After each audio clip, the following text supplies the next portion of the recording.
Hi, everybody. It's Grace. Welcome to Eating Peace this week.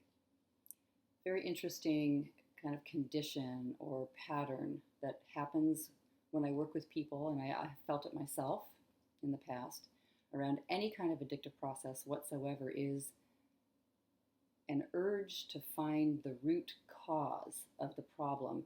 And what I mean by that in this situation is blame and a constant movement to blame the self.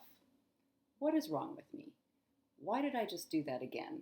I should know better. I do know better. So is there there's something missing in my mind, in my awareness, in my psyche? I can't get over this, and like this real intense barrage of self-criticism that I've heard from people, just amazing. I am so weak.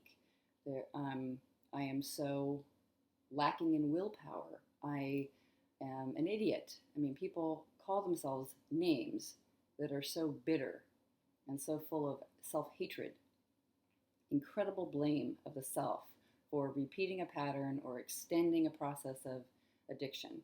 And, if that worked, people would probably all be stopped, right? If it worked to hate yourself and that would stop your addictive process, right? The pattern that you go into, it would work. And it doesn't. So let's just note that.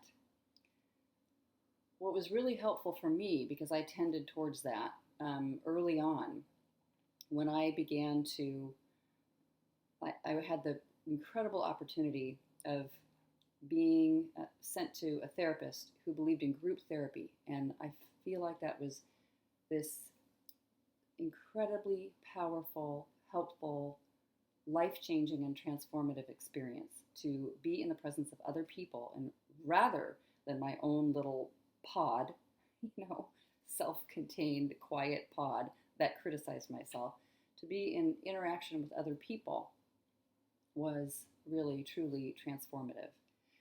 I might have talked one-on-one in therapy for, who knows, years. That's a possibility. If I had met with a therapist who I felt like was I really connected to, but who remained in one-on-one therapy. And for me, I was so introverted and so quiet and so filled with self-criticism that it was invaluable to make contact with other people in an honest way. The therapist that I worked with usually only worked with people individually for 3 or 6 months at the most. She definitely established a relationship with people. And then next step, get into the group therapy.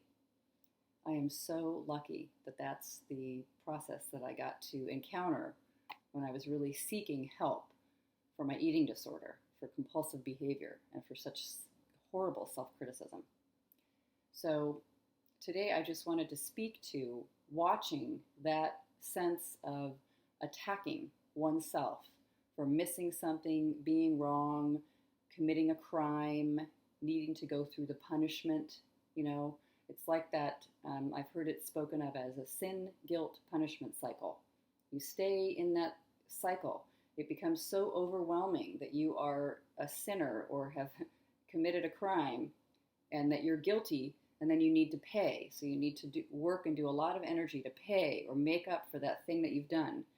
Overeating, so people will over-exercise or purge or decide on the new diet plan or become very, very restricted with food and eating. I just have to cut out all these things and then I will be okay. And then I will be doing it the right way and I'll be morally right and clean and all that. Difficult situation to be in. Walking the middle path somehow. Down the middle without blaming oneself so acutely is one of the most important things that I ever did. And I welcome that when other people begin to find it too. Now, the opposite swing, right, is to blame everything that's outside of you. Your whole entire family history, the way your mom was, the way your dad was, the way the environment is, to be really, really angry at those corporations that make that nasty food, to just be so upset and distraught and angry with all of it. And it's got the same kind of feel. It's kind of the other side of the same coin. So I'm not suggesting to swing all the way over there, although that can be just slightly lighter than the attack to the self. But what if we just approach the whole thing differently than needing to find the root cause of the problem that is, exacerbating or creating the problem in the first place in that particular I'm going to find who's to blame way. Noticing all of it, just noticing all of it. Could there be, we come back almost to what's present today for us, even with all those memories of the history or how we've been affected or what's been imprinted on us or all those kinds of things that are happening. We just notice what's happening today and take a deep breath and relax and start again from, there's nothing that's perfect, including us, but there's just some sort of energy that does need to be expressed here.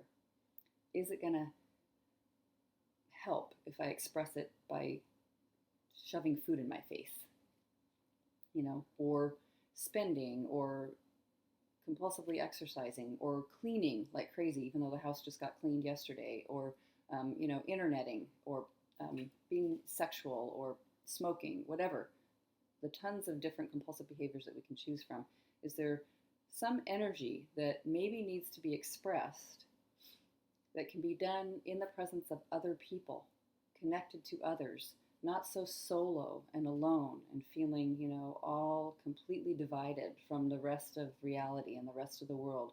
Is there something I can do to connect with my world, noticing that I am not all by myself here, just needing to work on me or my memories, and also not approaching the world as if it's wrong? So, can I somehow make peace or make friends with my environment? And is there, if I feel anger or if I feel this fuming energy, it was incredible for me as such an extreme introvert to recognize maybe I feel like being so compulsive and compulsively eating like crazy that had nothing to do with hunger. Maybe I feel like that, and there's for exquisitely, immensely good reasons. That it's not like that there's something just wrong. There's a little thing in my brain that got implanted and it's the wrong thing. I've got to get rid of it somehow, pull it out like a splinter. Maybe working on myself all the time isn't the answer to this. Maybe there's some really powerful, brilliant reason, and I can just sort of express this energy or connect with other people, do some writing, or find out what it is what else I'm feeling passionate about. I know that can sound trite to people because the overwhelming feeling of an urge towards your identified thing that you love, in our case, food, eating, is so strong.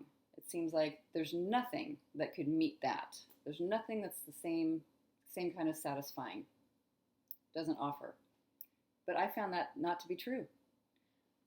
I noticed it felt like a problem to me to overeat over and over again and to starve, and to swing back and forth. It felt like a problem. It was not ultimately satisfying. And when I recognized this energy, compulsive energy, maybe it was there for some other amazing reason. Find out and discover what it is for you and expressing it in some way in my life rather than trying to be super contained or passive or quieting myself all the time. I don't know. If there's just something to express here, and there's good reasons that it needs expression, can I find it? Can I discover it? There was for me. I found it to be incredibly powerful to begin to notice how much I loved knowledge and reading and writing and dancing and art and genuine, human, honest contact with other human beings, which is what I got from my group therapy process so long ago. And I'm so, so thankful for telling the truth to other people and finding out I didn't drop dead because of it. I began to notice as I had honest relationships with both them And then also with myself, which it is dishonest to be self-hating. That isn't really that's not a true relationship with myself. I didn't hate myself. So to have honest relationships of like, okay, let's look at this and kind of, lean in, as they say these days. It's leaning towards the other person, connecting, being really truthful about feelings and about and willing to step forward and then also back, forward and back, being gentle with it, not demanding that something must occur or a person be a certain way. Just noticing the movement of life and the pace of life. Anyway, all that, connecting in that particular with other human beings, what I found is the urge to eat fell away. I did not have to work on it. I did not have to control it anymore. It just dropped over time.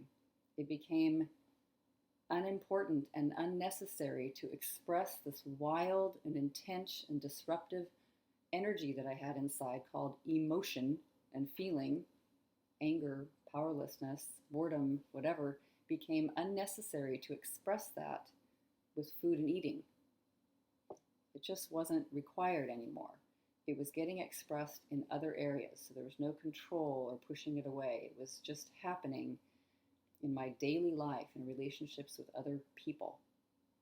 So consider that. Consider if you feel really isolated and alone today and you wind up having this relationship with food and eating that's expressing something, notice you're not really that happy when you just have this relationship with a thing, food, or whatever it is that you're doing with this activity, this behavior. It's not satisfying.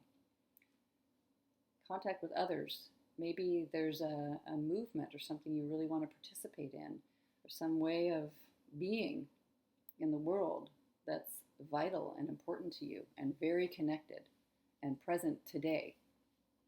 You don't have to think all the time about what's happened to you in your past life.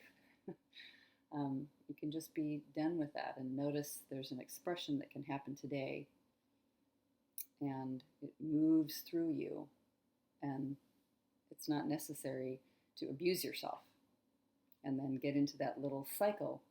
Oh, I've abused myself. There must be something wrong with me. I need to fix myself. That's going to take up all your time, and the compulsive feeling and behavior doesn't go away. So much more satisfying to notice there's a good reason for this energy being here. What could it be? Just begin to ask that question, wonder about it, and find out. Okay, let me know how it goes. You can email me if you have any questions. Take care.